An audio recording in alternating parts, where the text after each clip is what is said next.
فمن صامه وقامه إيمانا واحتسابا ويقينا كان كفارة لما مضى রসূল বলেন, যে ব্যক্তি দিনের বেলায় রোজা রাখবে, রাতের বেলায় তারাবির সালাত আদায় করবে, আরেক রিওয়ায়াত অনুযায়ী খারাজা মিন যুনুবিহি কায়াউমিন ওয়ালাদাতহু উম্মুহু, আল্লাহ রাব্বুল আলামিন তাকে গুনাহ থেকে এমন পবিত্র করে দিবে যেমনি ভাবে আজকে সদ্য বিমিষ্ট সন্তানটা গুনাহ থেকে পবিত্র। শর্ত কয়টা? শর্ত কয়টা? 1 নম্বরে দিনের বেলায় রোজা রাখা, 2 নম্বরে রাতের বেলায় তারাবির সালাত আদায় করা। দিনের বেলায় রোজা রাখা, রাতের বেলায় তারাবি পড়া, দিনের বেলায় সিয়াম, রাতের বেলায় কিয়াম। দিনের বেলা সিয়াম, রাতের বেলা কিয়াম। বলেন দিনের বেলায়, রাতের বেলায় সিয়াম মানে রোজা, কিয়াম মানে তারাবির নামাজ। সিয়াম আর কিয়াম দুটা আমল রমজান মাসে যেই ব্যক্তি করবে, আল্লাহ রাব্বুল আলামিন বলেন খারাজা মিন যুনুবিহি, গুনাহ থেকে এমন ভাবে বের হয়ে গেল কায়াউমিন ওয়ালাদাতহু উম্মুহু, নবজাত সন্তান যেইভাবে গুনাহ থেকে ভূমিষ্ঠ হয় পবিত্র অবস্থায়, গুনাহ নাই, আল্লাহ এমন পবিত্র আপনাকে করে দিবে। তাহলে হাদিস এবং আয়াতের মাধ্যমে যেটা বুঝতে পেরেছি, রোজার রুহু হলো গুনাহ থেকে বেঁচে থাকা। রোজার রুহু কি বলেন? রোজার রুহু কি বলেন? গুনাহ থেকে বেঁচে থাকা। প্রিয় ভাইয়েরা আমার, আল্লাহ রাব্বুল আলামিন রোজাকে গুনাহ থেকে বেঁচে থাকার জন্য মেইন স্ট্রিম মাধ্যম বলেছেন। গুনাহ থেকে বেঁচে থাকার জন্য একটা বড় হাতিয়ার হলো রোজা। হুজুর কিভাবে? গুনাহ থেকে বাঁচার জন্য রোজা আবার হাতিয়ার হয় কিভাবে? কারণ আল্লাহ তো বলেছেন লাআল্লাকুম তাত্তাকুন। রোজার উদ্দেশ্য হলো গুনাহ ছেড়ে দেওয়া। মেইন মেসেজটা মাথায় নেন। রোজার উদ্দেশ্য হলো তাকওয়া অর্জন করা। তাকওয়া বলা হয় গুনাহ ছেড়ে দেওয়াকে। তাহলে ফলাফল দাঁড়িয়েছে রোজা মানুষকে গুনাহ থেকে বাঁচায়, ঠিক কিনা? রোজা মানুষকে কি থেকে বাঁচায়?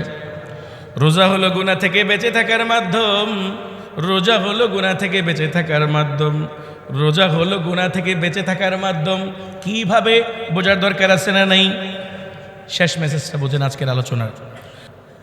তো ইনশাআল্লাহ আজকে যদি আল্লাহ পাক আমাকে দয়া করেন, মায়া করেন এবং যদি তিনি তৌফিক দান করেন, ইনশাআল্লাহ আজকের আলোচ্য বিষয়বস্তু হলো রোজার রুহু কি।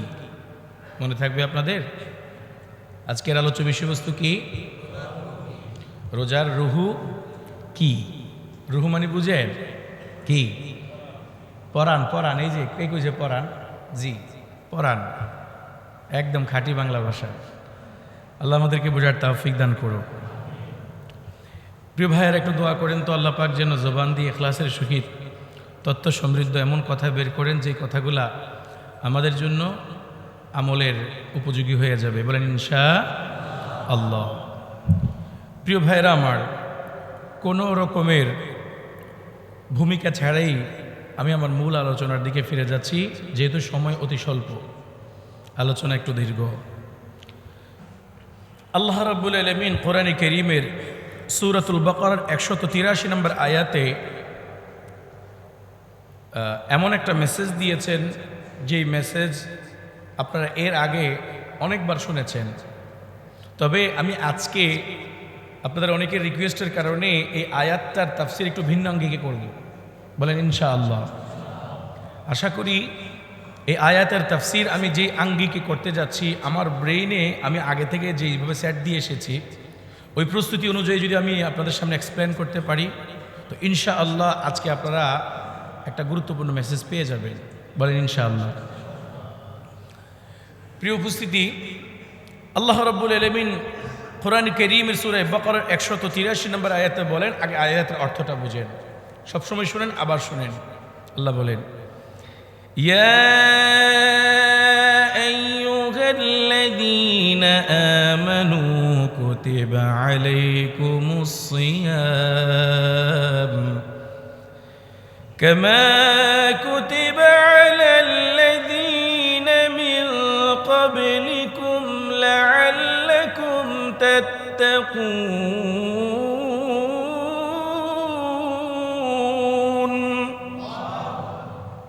আল্লাহ পাক বলেন, মুমিন মুসলমানেরা, তোমাদের উপরে আমি ফরজ করেছি সিয়াম। কি ফরজ করেছি? সিয়াম। কামা কুতিবা আলাল্লাযীনা মিন ক্বাবলিকুম, যেমনি ভাবে ফরজ করা হয়েছে তোমাদের পূর্ববর্তী উম্মতগণের উপরে। কারণ কি? কারণ হলো লাআল্লাকুম তাত্তাকুন, তোমরা যেন তাকওয়া অর্জন করতে পারো। কি পারো? একটু টাচ করো কমের দিকে, একটু ডিস্টার্ব করতেছে হালকা। এই আয়াতের আমি প্রথম শব্দটা আর শেষ শব্দটা নিয়ে আজকে তাফসীর করব, বলেন ইনশাআল্লাহ।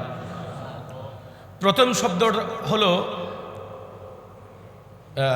কুতিবা আলাইকুমুস সিয়াম, এতটুকু শব্দ, এই শব্দটা, আর শেষে তাত্তাকুন, দুইটা শব্দ নিয়ে ইনশাআল্লাহ আজকে তাফসীর করব, বলেন ইনশাআল্লাহ। আল্লাহ রাব্বুল আলামিন সূরা বাকারার 183 নম্বর আয়াত দিয়ে তাম দুনিয়ার মানুষের উপরে রমজানের রোজাকে ফরজ করে দিয়েছেন। তাইলে আয়াতের প্রথম শব্দের মাধ্যমে আমরা রমজানের রোজাগুলো ফরজ হওয়ার মেসেজ পেয়েছি। এটা কি নফল না ফরজ? ফরজ। এই মেসেজটা আমরা পেয়েছি, এতটুকু তো বুঝছেন আপনারা, কি বলেন? তাইলে রমজানের রোজা রাখা কি ফরজ। আল্লাহ রাব্বুল আলামিন পাশাপাশি একটু সান্ত্বনা দেওয়ার জন্য বলেন যে তোমাদেরকে যে উপবাস থাকার জন্য যে পদ্ধতি আমি দিয়েছি সিয়াম সাধনার জন্য, শুধু তোমরা একা নয়, তোমাদের পূর্ববর্তী উম্মত যারা ছিল তাদেরকেও আমি এই আদেশ করেছি। তারাও আদিষ্ঠিত ছিল, পদ্ধতি ভিন্ন ছিল, কিন্তু সিয়াম তাদেরকে সাধনা করতে হয়েছে। বরং কোনো কোনো ক্ষেত্রে আমাদের চাইতে তাদের যাকাত, রোজা, হজ এগুলো আরো কঠিন ছিল। আমাদেরকে আমাদের নবীর সদকায়, আমাদের নবীর উসিলা একটু শিথিল করে দেওয়া হয়েছে যেন আমাদের উপর সহজ হয়ে যায়। সুবহানাল্লাহ বলবেন না? আল্লাহ রাব্বুল আলামিন এখানে শেষ শব্দটা বলেছেন লাআল্লাকুম তাত্তাকুন, তোমরা যেন মুত্তাকি হতে পারো। তাইলে শুরু এবং শেষ দুইটার যদি যোগ, গুণ, সব কিছুর ফলাফল আমরা বের করতে যাই, তাহলে ফলাফলটা বের হবে রোজা রাখতে হবে কেন? তাকওয়া অর্জন করার জন্য। এতটুকু বুঝতে পেরেছেন? এটা হলো এই আয়াতের মূল মেসেজ, এটা মাথায় রাখেন। আয়াতের মূল মেসেজ কি? রোজা রাখতে হবে কেন? তাকওয়া অর্জন হওয়ার জন্য। তার অর্থ হলো কি? যেই ব্যক্তি রোজার মাধ্যমে তাকওয়া অর্জিত হয় নাই, তাকওয়া অর্জন করতে পারে নাই, আসলে কি তারটা রোজা হবে? বুঝা হবে। কি হবে? বুঝা। এখন আসেন দুটা শব্দ বুঝি আমরা, রোজা কাকে বলে, তাকওয়া কাকে বলে। রোজা কাকে বলে, তাকওয়া কাকে বলে, দুইটা সমীকরণ যদি আমরা মিলাতে পারি তো ইনশাআল্লাহ আমি যে কথাটা বুঝাতে চাচ্ছি আপনারা বুঝবেন। রোজা কাকে বলে আমি আগেও বলেছি, রোজা কাকে বলে এখন আবার বলছি, তবে একটু ভিন্ন অঙ্গিকে। সংক্ষিপ্তভাবে রোজা বলা হয় দুইটা অঙ্গের উপভোগ থেকে বিরত থাকাকে রোজা বলে। কি বলেছি বলেন? দুই অঙ্গের উপভোগ থেকে বিরত থাকাকে কি বলে? আমি এই সংজ্ঞাটা আজকের পূর্বে কখনো বলি নাই, আজকেই বলেছি। অন্যভাবে বলেছিলাম কিন্তু এইভাবে বলি নাই। এই কথাটা মনে থাকবে? দেখি একটু বলেন তো আপনারা রোজার সংজ্ঞাটা। দুই অঙ্গের উপভোগ থেকে বিরত থাকাকে কি বলে? এক অঙ্গের নাম বলা যায়, আরেক অঙ্গের নাম ভরা মজলিসে বলা যায় না, আপনারা বুঝে ফেলেছেন। দুই অঙ্গের মধ্যে যে অঙ্গের নামটা উল্লেখ করা যাবে সেটা হলো জিহ্বা। সেটা কি? জিহ্বা, মুখ। রোজা বলা হয় জিহ্বার উপভোগ থেকে বাঁচাকে রোজা বলে। জিহ্বার উপভোগ থেকে বাঁচাকে কি বলে?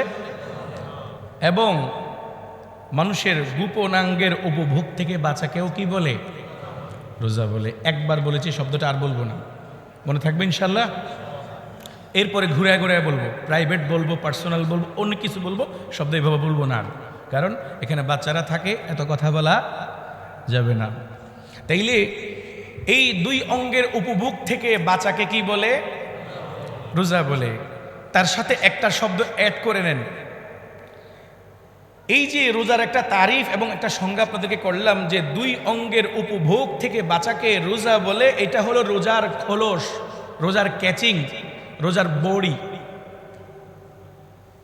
আমি বুঝাতে পারছি কিনা জানি না। তাইলে এই সংজ্ঞা যেটা করেছি, এই সংজ্ঞাটা যার যার মধ্যে পাওয়া যাবে, অর্থাৎ যেই মুসলমান রোজার দিনে শবে সাদিক থেকে শুরু করে সূর্য ডুবা পর্যন্ত দুই অঙ্গের উপভোগ থেকে বাঁচতে পারবে, সেই রোজার বডিটাকে হেফাজত করেছে। এটা হলো রোজার খোলস, এটা হলো রোজার বডি। সুবহানাল্লাহ বলেন। এরপরে আসেন, এতটুকুর মধ্যে আপনারা কি রোজার সংজ্ঞাটা বুঝেছেন? আচ্ছা, মৌত পর্যন্ত এই সংজ্ঞাটা মাথায় রাখতে পারবেন? দেখবেন এই সংজ্ঞাটা মাথায় রাখলে আর কোনো রকমের সংজ্ঞা আপনাদের প্রয়োজন হবে না। এই দুই অঙ্গের উপভোগ থেকে বাঁচতে পারলে আপনি রোজার অবকাঠামোকে হেফাজত করেছেন, রোজা রক্ষা করেছেন। শব্দটা মাথায় রাখবেন। এটা কি রোজার রুহু নাকি রোজার বডি? আবার বলেন। Catching, body. এবার আসেন শব্দ নম্বর 2। আল্লাহ রাব্বুল আলামিন বলেছেন এই রোজা সকাল থেকে নিয়ে সন্ধ্যা পর্যন্ত দুই অঙ্গের উপভোগ থেকে বাঁচাকে রোজা বলে, কিন্তু তার উদ্দেশ্য হলো লাআল্লাকুম তাত্তাকুন।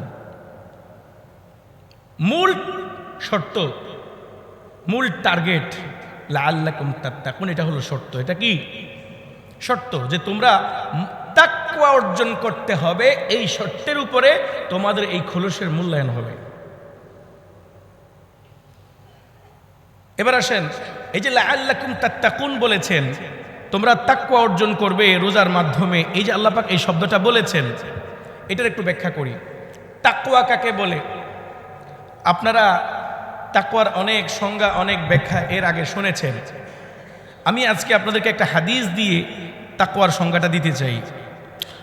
হযরত উমর ইবনে খাত্তাব রাদিয়াল্লাহু তাআলা আনহু তাকওয়ার ব্যাপারে একদিন প্রশ্ন করেছেন হযরত উবাই ইবনে কাবকে। সুইলা আমিরুল মুমিনিন উমর ইবনে খাত্তাব রাদিয়াল্লাহু তাআলা আনহু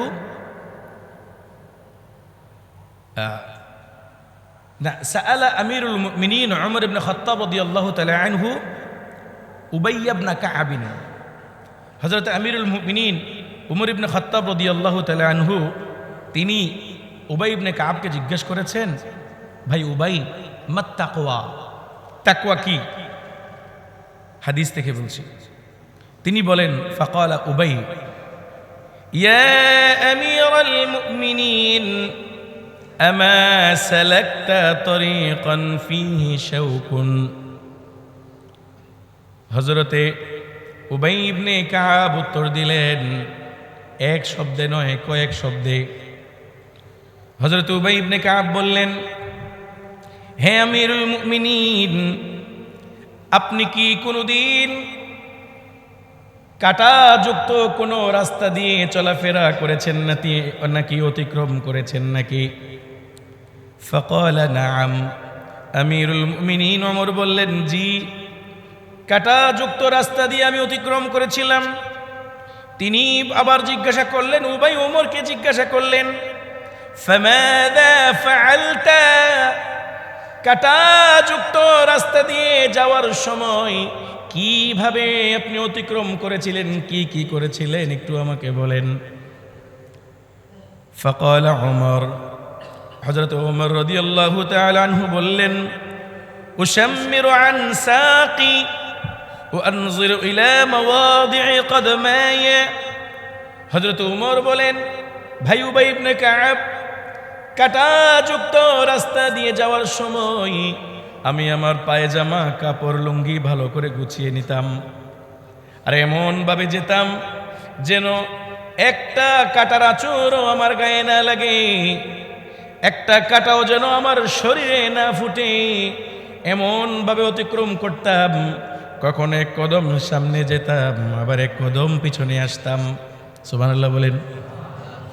এক কদম সামনে গেলে আবার কাঁটা যদি আঁকাবাঁকা দেখা যায়, আমি আবার পিছনে চলে আসতাম।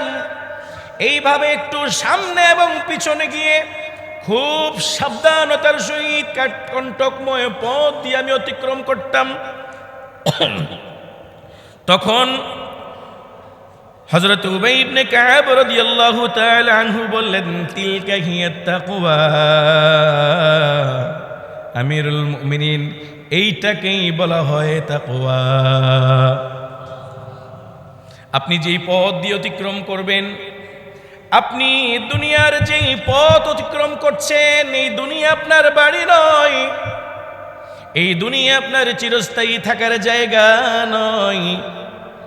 এসেছেন নিজের বাড়ি জান্নাত থেকে, আবার চলে যাবেন জান্নাতের দিকে। यहाँ हम सब मुसाफिर हैं, वही आखिर ठिकाना, कोई आगे रवाना है, कोई पीछे रवाना। মুসাফির হয়ে এসেছে, জন্মের পর থেকে জান্নাতের সফর শুরু হয়েছে।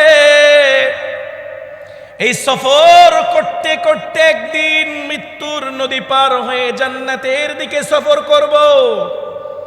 এই সফরের মধ্যে কখনো সুদের কাঁটা থাকবে, কখনো ঘুষের কাঁটা থাকবে, কখনো মিথ্যার কাঁটা থাকবে, কখনো জুলুমের কাঁটা থাকবে, কখনো হত্যার কাঁটা থাকবে, কখনো কখনো বিভিন্ন অপরাধের কাঁটাগুলো থাকবে, কখনো কখনো বেপরদা নারীদের কাঁটা থাকবে। এই গুনাহের কাঁটাগুলা আপনাকে দুনিয়াতে ঘিরে রাখবে। আপনি যেইভাবে কাঁটাযুক্ত পথ দিয়ে সাবধানতার সহিত অতিক্রম করেন, সেইভাবে জান্নাতের সফরে আপনাকে গুনাহ থেকে সাবধানে বেঁচে বেঁচে অতিক্রম করাকে তাকওয়া বলা হয়। আল্লাহু আকবার বলেন। কি সুন্দর উদাহরণ ভাইয়েরা আমার। কাঁটাযুক্ত পথ দিয়ে অতিক্রম করার সময়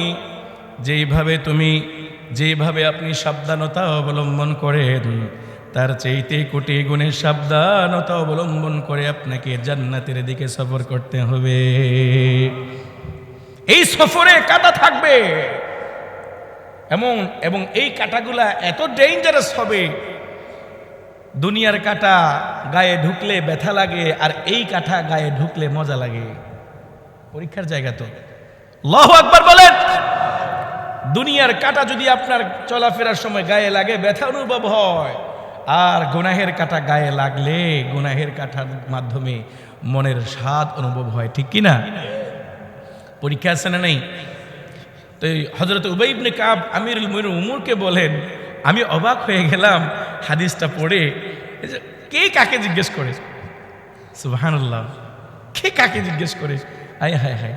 তাকওয়ার যিনি মাইল ফলক, তাকওয়ার যিনি প্রতিচ্ছবি, তাকওয়ার যিনি রোল মডেল, হযরত আমিরুল মুমিনিন ওমর, তিনি অর্ধ পৃথিবী শাসন করেছেন, যিনি এমন তাকওয়াবান আমিরুল মুমিনিন, ছিঁড়া কাপড় পরে যিনি জবাবদিহিমূলক রাষ্ট্র গঠন করেছিলেন, এমন ন্যায়পরায়ণ ইনসাফগার একজন বাদশাহ আমিরুল মুমিনিন হয়ে তার চাইতে এলেমে কালামে মর্যাদায় অনেক কম একজন সাহাবীকে জিজ্ঞেস করেন, মা তাকওয়া, আমাকে বলেন তো তাকওয়াটা কি? এখান থেকে আরেকটা সবক শেখা যায়, সেটা হচ্ছে যে আপনি যদি কারো কাছ থেকে কোনো কিছু শিখতে চান, এর কোনো বয়সও প্রয়োজন হয় না, আর আপনার চেয়ারের দিকে তাকিয়েও আপনি শিখতে পারবেন না। শিখার জন্য কোনো ভেদাভেদ নেই, যেখান থেকে চান আপনি শিখতে পারবেন। আমরা তো এখন একটু শিখলেই আল্লাহ আমাদের দাহার হয়ে যায়, আরেকজন থেকে কোনো কিছু জানতে চাই না। আল্লাহ আমাদেরকে এমন অহংকার থেকে কি করুক, হেফাজত করুক। প্রিয় ভাইয়েরা আমার, তাইলে হাদিসের অর্থ যদি বুঝে থাকেন, তাইলে বলেন তাকওয়া কাকে বলে? সবাই চুপ। এটা তো বিস্তারিত, এক কথায় কি আল্লাহ ভীরুতাও, এটাও বহুতবার শুনেছি। আজকে যেটা বলতে চেয়েছি সেটা বলেন, তাকওয়া কাকে বলে? জি মাশাআল্লাহ, আপনার নাম কি? মাহফুজ ভাই, আল্লাহ ওনার হায়াতে বরকত দান করুক। উনি মূল মেসেজটা বুঝতে পেরেছে। তাকওয়ার শব্দের মূল মেসেজ হলো গুনাহ থেকে বাঁচা, এটাকে বলা হয় তাকওয়া। আপনি আল্লাহকে ভয় করবেন কখন? যখন আপনি গুনাহ থেকে একটা আরেকটার সাথে রিলেটেড, কানেক্টেড, আপনি ভিন্ন করতে পারবেন না। আমি কি কথা বোঝাতে পেরেছি? তাইলে এবার বলেন তাকওয়া কাকে বলে? গুনাহ থেকে। গুনাহ এটা সগীরা হোক কবিরা হোক, ইচ্ছাই হোক অনিচ্ছাই হোক, যে কোনো প্রকারের গুনাহ থেকে বেঁচে থাকাকে কি বলে? এবার আপনারা আয়াতটাকে মিলান। আল্লাহ বলেছেন কুতিবা আলাইকুমুস সিয়াম কামা কুতিবা আলাল্লাযীনা মিন ক্বাবলিকুম লাআল্লাকুম তাত্তাকুন।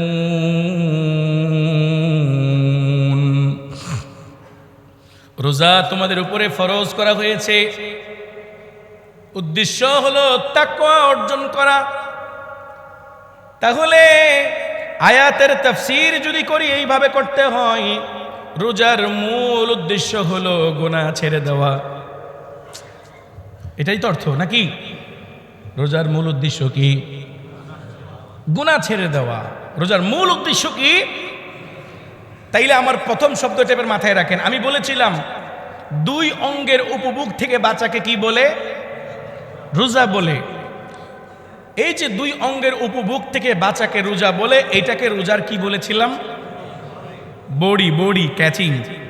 আর শেষে লাআল্লাকুম তাত্তাকুন, এটা হলো রোজার রুহু। সেটা হলো কি? গুনাহ থেকে বাঁচা। সেটা কি? গুনাহ থেকে বাঁচা।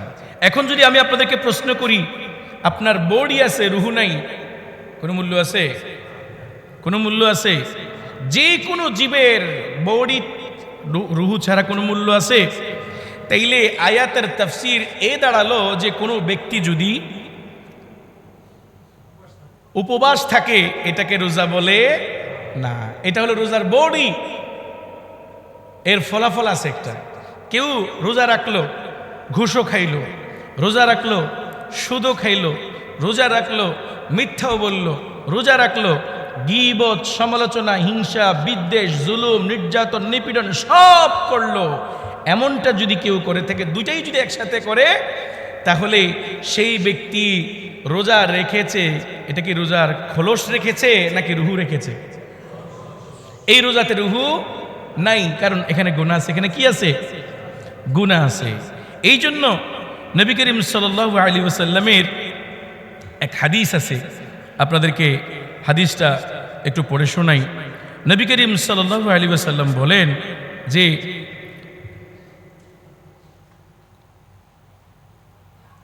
রোজার যে রুহু আছে গুনাহ ছাড়া, গুনাহ যদি কেউ ছাড়তে না পারে, তার এই রোজাটা তার জন্য উপোস ছাড়ার কিছুই নয়।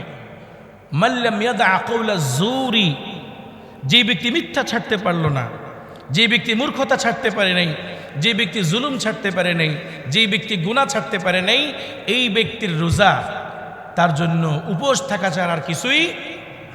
এবার আসেন, তাইলে আমরা এতক্ষণের তাফসিরের মাধ্যমে দুই প্রকারের সায়েম পেয়েছি, দুই প্রকারের রোজাদার পেয়েছি।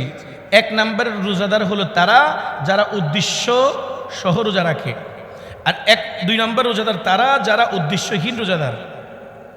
এক নম্বর রোজাদার হলো তারা যারা শুধু রোজার খোলসটাকে মানে, রোজার রুহু নাই। দুই নম্বর রোজাদার তারা যারা রোজার খোলসও আছে, রুহুও আছে।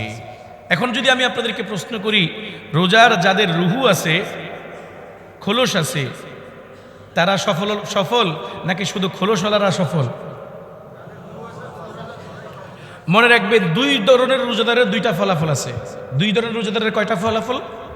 দুইটা ফলাফল।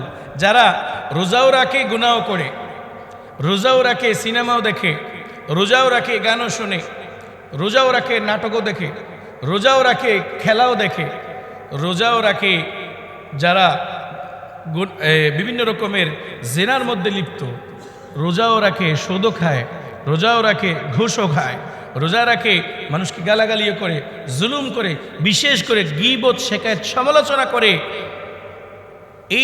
এরা হলো রোজার রূপক একটা ক্যাচিংয়ের উপর আমল করেছে, তারা রোজার বডি আছে, তাদের রোজার কোনো রুহু নাই।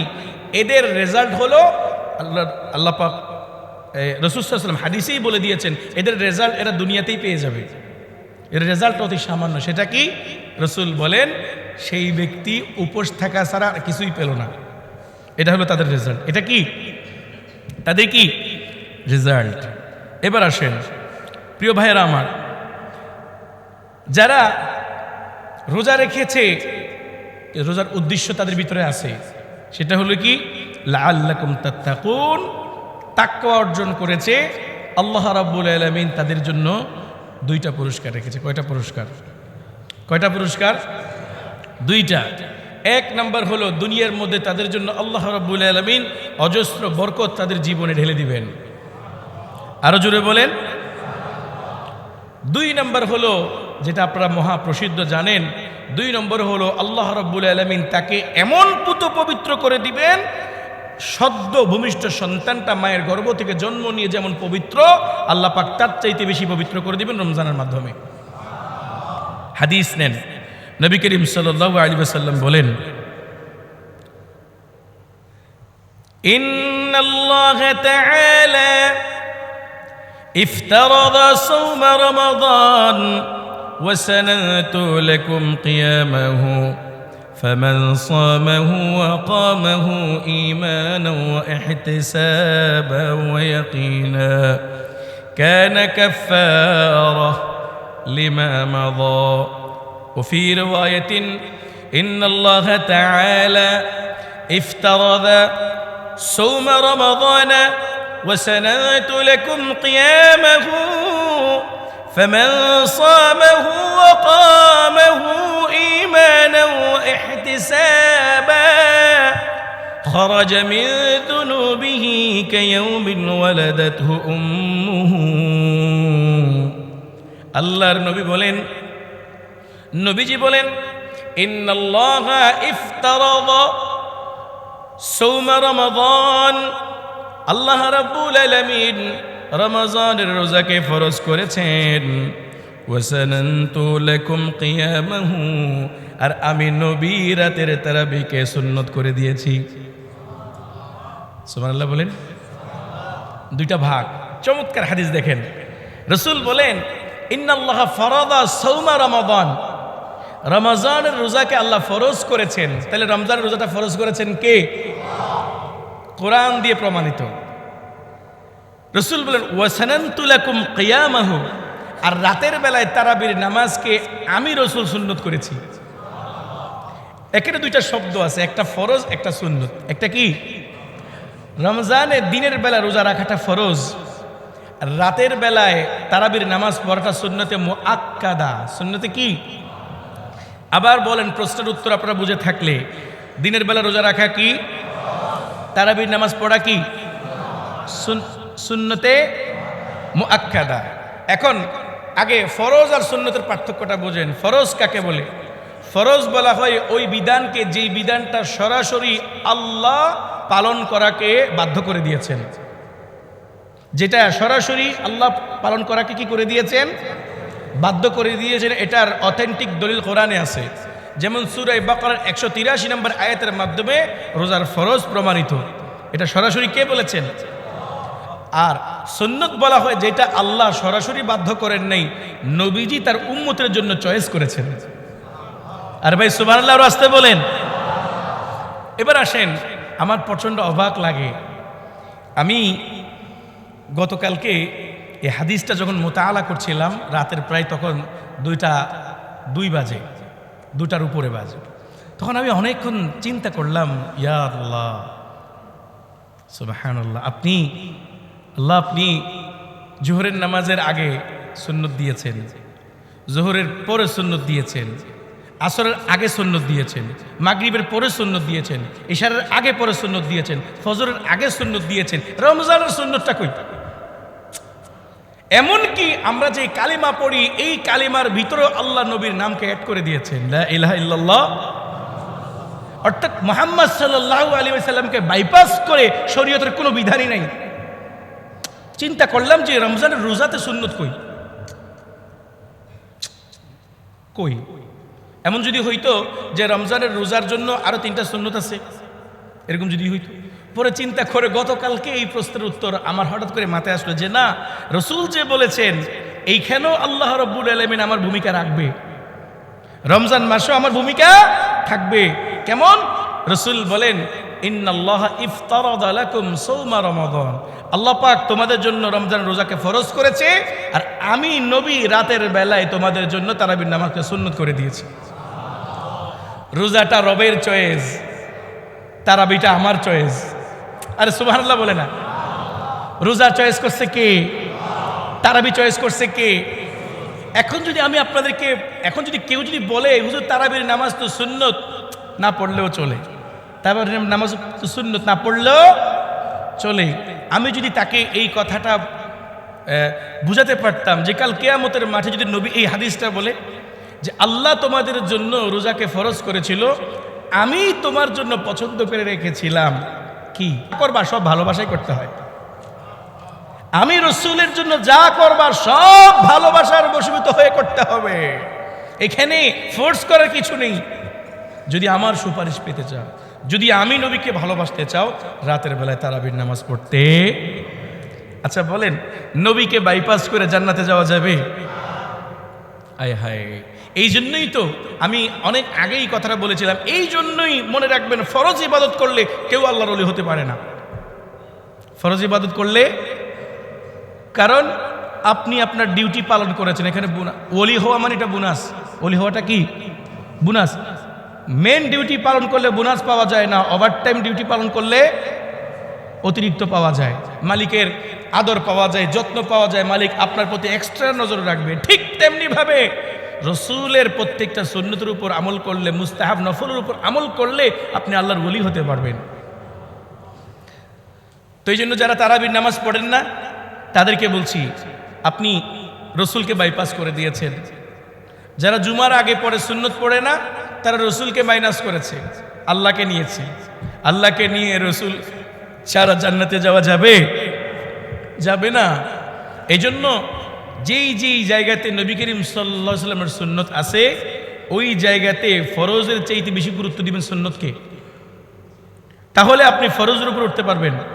আর আপনি যদি শুধু ফরজের উপর আমল করেন, সুন্নতের উপর আমল না করেন, তো দেখবেন আপনার সব শেষ, আস্তে আস্তে সুন্নতও শেষ হয়ে যাবে। আপনারা কি আমার এই হাদিসটা বুঝতে পেরেছেন? তো রাসূল বলেন যে ইফতারাদা সাওমা রমাদান, আল্লাহ রাব্বুল আলামিন রমাদানের দিনের বেলা রোজাকে তিনি ফরজ করেছেন। ওয়া সানানতু লাকুম কিয়ামাহু, আর আমি নবী তোমাদের জন্য সুন্নত করেছি তারাবির নামাজকে। রাসূল বলেন দুটাই যে মিলাবে, ফামান সামাহু ওয়া কামাহু ঈমানান ওয়া ইহতিসাবা ওয়া ইয়াকিনা কানা কাফফারাতুন লিমা মাযা।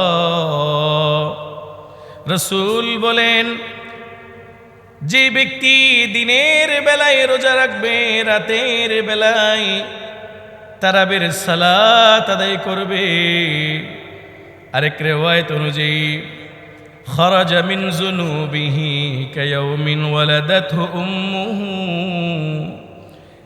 আল্লাহ রাব্বুল আলামিন তাকে গুনাহ থেকে এমন পবিত্র করে দিবে যেমনি ভাবে আজকে সদ্য বিমিষ্ট সন্তানটা গুনাহ থেকে পবিত্র। শর্ত কয়টা? শর্ত কয়টা? 1 নম্বরে দিনের বেলায় রোজা রাখা, 2 নম্বরে রাতের বেলায় তারাবির সালাত আদায় করা। দিনের বেলায় রোজা রাখা, রাতের বেলায় তারাবি পড়া, দিনের বেলায় সিয়াম, রাতের বেলায় কিয়াম।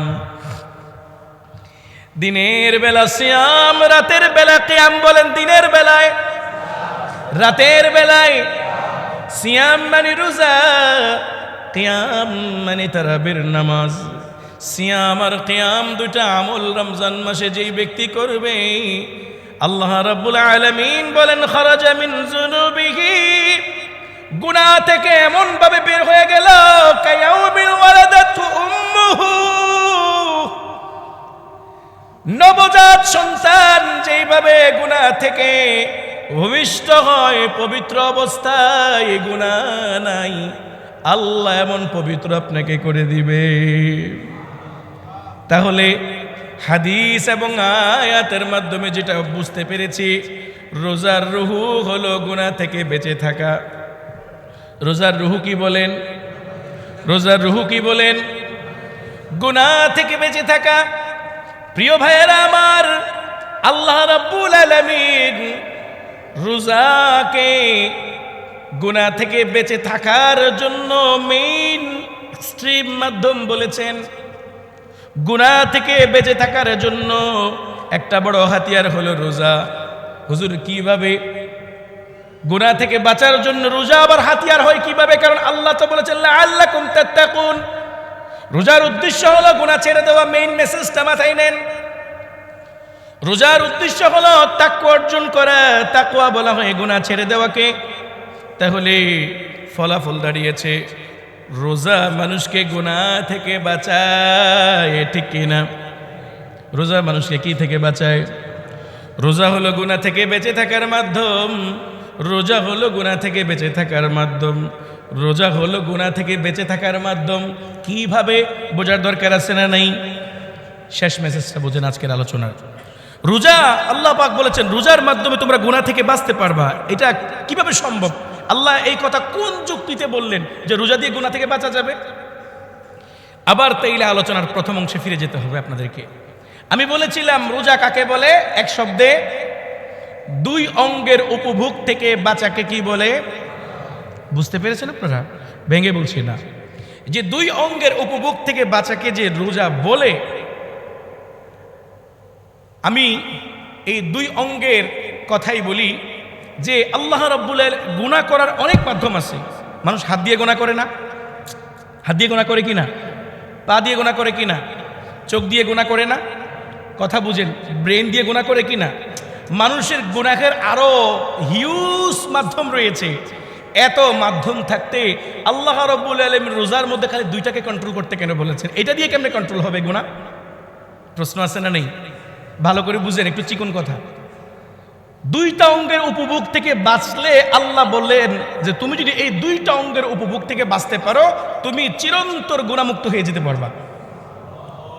প্রশ্ন মুফাসসিরিন কেরামগণ প্রশ্ন করেছেন, যে প্রশ্ন হলো আল্লাহ যে বলেছেন দুই অঙ্গের উপভোগ থেকে বাঁচলেই তুমি রমজান মাসের মাধ্যমে গুনাহমুক্ত হয়ে যেতে পারবা, এটা কেমনে সম্ভব? কোন যুক্তির নিরিখে বললেন? এই দুই অঙ্গ ছাড়া তো আর অনেক অঙ্গ দিয়ে গুনাহ করা যায়। ইমাম গাজ্জালী রাহিমাহুল্লাহ একটা বিখ্যাত প্রখ্যাত একটা কিতাব রয়েছে, সেটা হল আল ইহইয়াউল উলুমিদ্দীনিয়া। ইহইয়াউল উলুমিদ্দীনিয়া এই কিতাবের মধ্যে এই প্রশ্নের উত্তর তিনি এনেছে।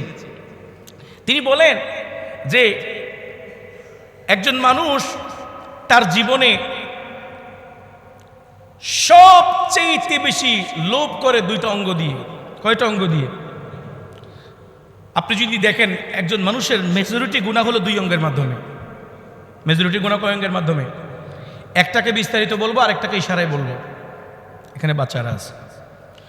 মেজরিটি মানুষ দুনিয়ার যে লোভ লালসা উপভোগ করে সেটা কয় অঙ্গের কারণে?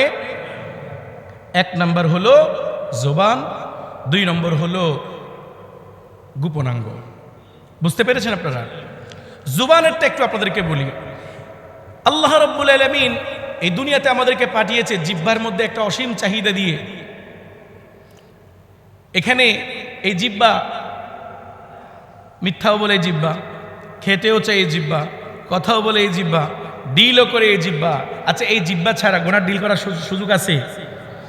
তো মানুষ এই দুই অঙ্গের উপভোগকে পূরণ করার জন্য, উপভোগীয় হবার জন্য মানুষ হাত দিয়ে গুনাহ করে, চোখ দিয়ে গুনাহ করে, পা দিয়ে গুনার দিকে হেঁটে যায়। সব কিছু মানুষ করে এই দুই অঙ্গের উপভোগকে মেটানোর জন্য। কথা ঠিক কিনা? তাইলে সব গুনাহের কেন্দ্রবিন্দু হলো এই দুই অঙ্গ। এই দুই অঙ্গের উপভোগকে মেটানোর জন্য মানুষ অন্য অন্য অঙ্গকে ব্যবহার করে। তাইলে কি বুঝলেন? এই দুই অঙ্গ হলো মেন পাওয়ার হাউস গুনার। মেন কি? Power house. এই জন্য আল্লাহ রাব্বুল আলামিন বললেন, রমজান মাসে তোমরা দিনের বেলা এই দুই অঙ্গকে হেফাজত করো। যদি তোমরা এই দুই অঙ্গকে কন্ট্রোল করতে পারো, তাহলে অবশ্যই বাকি অন্যান্য অঙ্গ প্রত্যঙ্গের গুনাহ বন্ধ হয়ে যাবে। এই জন্য রাসূল সাল্লাল্লাহু আলাইহি ওয়াসাল্লামের একটা হাদিস, আল্লাহর নবী সাল্লাল্লাহু আলাইহি ওয়াসাল্লাম বললেন, আন বুখারী শরীফের 6474 নম্বর হাদিস, আন সাহল ইবনে সা'দ রাদিয়াল্লাহু তাআলা আনহু قال قال رسول الله صلى الله عليه وسلم من يضمن لي ما بين لحييه وما بين رجليه أضمن له الجنة। আল্লাহর নবী বলেন, যেই ব্যক্তি আমি নবীর কাছে তার দুইটা অঙ্গের হিফাজত এবং সংরক্ষণের গ্যারান্টি দিবে, আমি নবী তার জন্য জান্নাতের গ্যারান্টি দিলাম। আর সুবহানাল্লাহ আসতে বলেন। দুই অঙ্গের হেফাজতের গ্যারান্টি যে নিবে, আমি নবীর কাছে যে ব্যক্তি দুই অঙ্গের হেফাজতের গ্যারান্টি দিতে পারবে, দুই অঙ্গকে অপজায়গায় ব্যবহার করবে না, নাজায়েজ এবং হারাম কাজে ব্যবহার করবে না, এই গ্যারান্টি যে আমাকে দিবে, আমি আযমান লাহুল জান্নাহ, আমি শরীয়ত প্রণেতা বিশ্ব নবী তার জন্য জান্নাতের গ্যারান্টি দিলাম।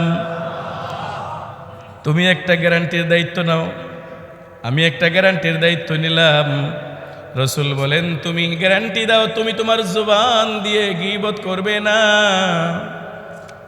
আরে গীবত রমজান রেখে অন্য কোনো গুনাহ না করলেও মুসলমানরা গীবতের গুনাহে লিপ্ত আছে না নাই? প্রিয় ভাইয়েরা আমার, নিজের দোষের চর্চা নেই, নিজে কি পরিমাণ অপরাধী এই চিন্তা নাই, শুধু চিন্তা মানুষের আছে না নেই? আছে। আমি জুমার নামাজের সময় আসার আগে উপর থেকে রুম থেকে নিচে নামবো, তো আমার ছেলে আমাকে বলে, বাবা আমার জুব্বাটা বাইটটা হয়ে গেছে, আমার জুব্বাটা বাইটটা হয়ে গেছে। তো আমি একটু আগে আমি আসার সময় বাবাকে বললাম, বাবা তোমার জুব্বাটা বাইটটা হয় না, তুমি লম্বা হয়ে গেছো। তুমি কি হয়ে গেছো? আচ্ছা, কাপড়ের কি লম্বা বাটি হওয়ার কোনো শক্তি আছে? কাপড় কিন্তু কাপড়ের জায়গায় থাকে, লম্বা হয়েছে কে? আমি আমার ছেলে আকিলকে বললাম যে বাবা তুমি লম্বা হয়েছো, কাপড় বাটি হয় নাই।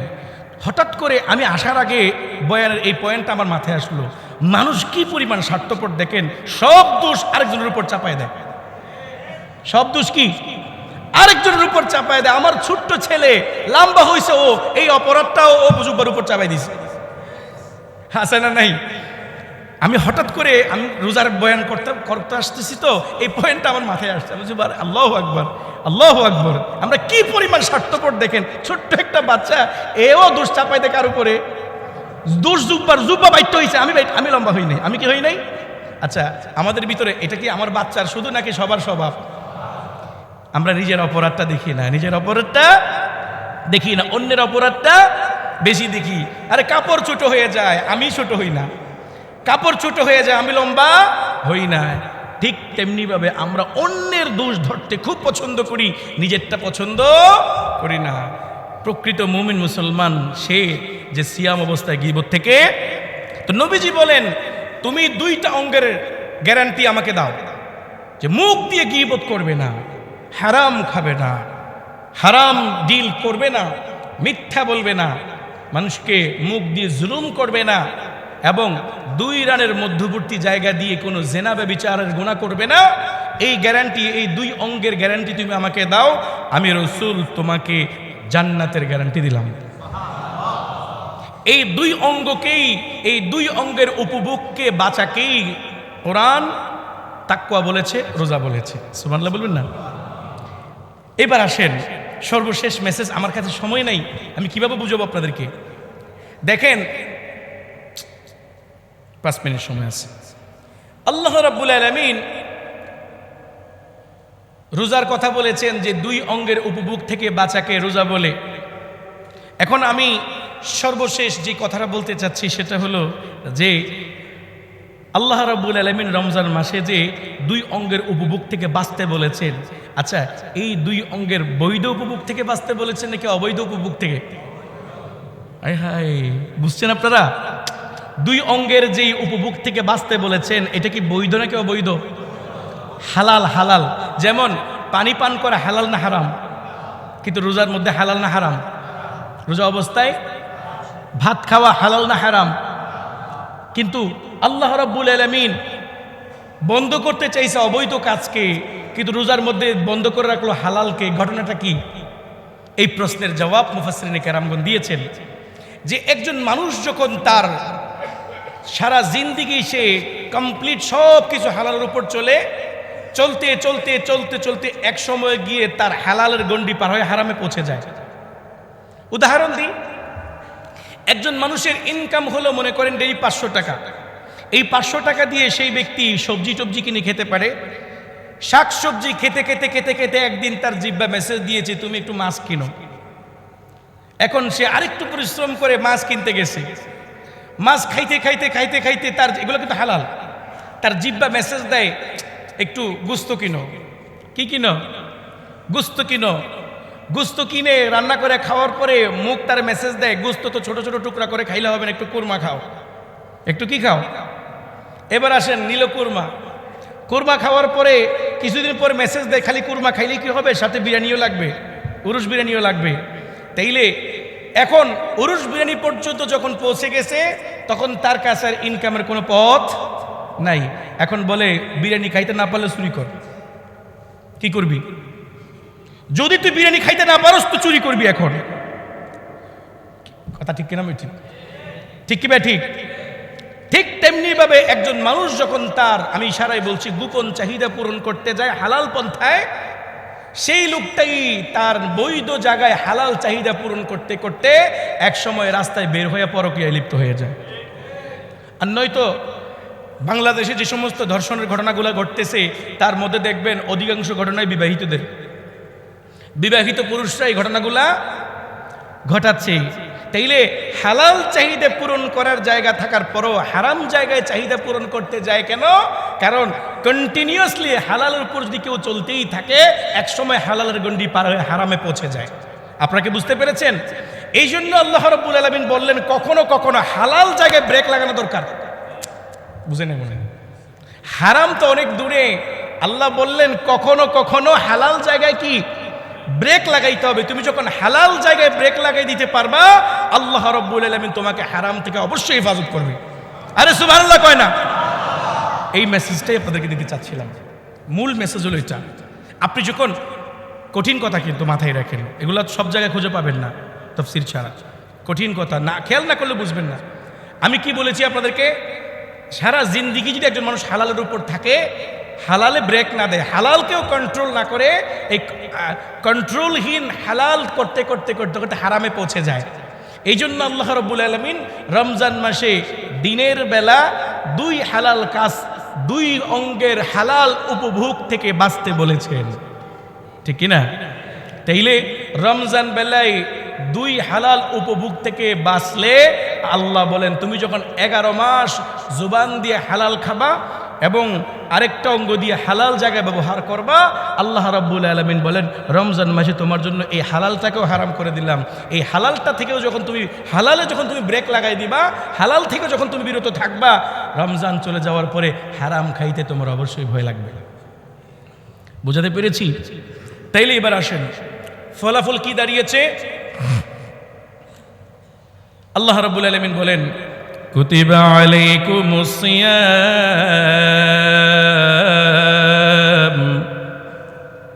তোমাদের উপরে রমজানের রোজাকে ফরজ করা হয়েছে।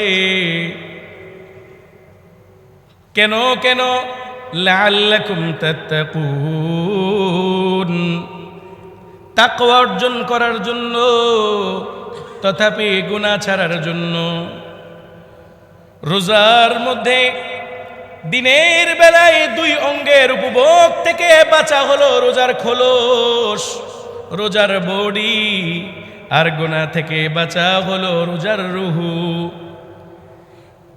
কোনো ব্যক্তি যদি রোজার রুহু এবং রোজার বডি দুইটাকে হেফাজত করে, আল্লাহ রাব্বুল আলামিন তাকে সদ্য ভূমিষ্ঠ নবজাতক বাচ্চার মতো পুত পবিত্র করে দিবে। আল্লাহু আকবার বলেন। পক্ষান্তরে যেই ব্যক্তি রোজার মাধ্যমে তাকওয়া অর্জন করে নাই, যেই ব্যক্তি রোজার মাধ্যমে ঘুষ, সুদ, মিথ্যা, জিনা, ব্যভিচার, গীবত, শিকায়ত থেকে বাঁচতে পারে নাই, এই লোকটার রোজা রোজা হবে না, বোঝা হয়ে যাবে, ঠিক কিনা? এই জন্য প্রিয় ভাইয়েরা আমার, আজকের জুমাতে রমজানের প্রথম জুমায় মেসেজ দিলাম, প্রিয় ভাইয়েরা আমার, যতটুকু গিয়েছে, আসন্ন যে রোজাগুলা বাকি আছে, এই রোজাগুলার মধ্যে গুনাহ মুক্ত হওয়ার দরকার আছে না নাই? চোখের গুনাহ থেকে বাঁচার দরকার আছে না নাই? মুখের গুনাহ থেকে বাঁচার দরকার আছে না নাই? হাতের গুনাহ থেকে বাঁচার দরকার আছে না নাই? পায়ের গুনাহ থেকে বাঁচার দরকার আছে না নাই? আছে। এই জন্য মূল উদ্দেশ্য হলো গুনাহ থেকে বাঁচা। পারবেন তো ইনশাআল্লাহ? যেই দিনে আল্লাহ পাক হালালকেও হারাম করে দিয়েছে, হারাম থেকে তো বাঁচতেই হবে। মনে থাকবে না ইনশাআল্লাহ? ভাই মনে থাকবে তো ইনশাআল্লাহ? তাইলে রসুলকে এই দুই অঙ্গের হেফাজতের গ্যারান্টি দিয়ে দেন, জান্নাতের গ্যারান্টি নিয়ে নেন। আল্লাহ পাক আমাদেরকে বোঝার তৌফিক দান করুন। তাইলে আজকের সংক্ষিপ্ত মেসেজ হলো, রোজার প্রথম জুমাতে মেসেজ দিলাম, রোজা আমরা কি রুহু সহ রাখবো নাকি প্রাণহীন? প্রাণবন্ত রোজা রাখবো নাকি প্রাণহীন রোজা রাখবো? প্রাণহীন রোজা বলা হয় সকাল থেকে সন্ধ্যা পর্যন্ত উপোস থাকাকে, আর প্রাণবন্ত জীবন্ত রোজা বলা হয় সেই রোজাকে যেই রোজা গুনাহমুক্ত। পারবো না ইনশাআল্লাহ? পারবো ইনশাআল্লাহ? আল্লাহ আমাদেরকে আমল করার তৌফিক দান করুক।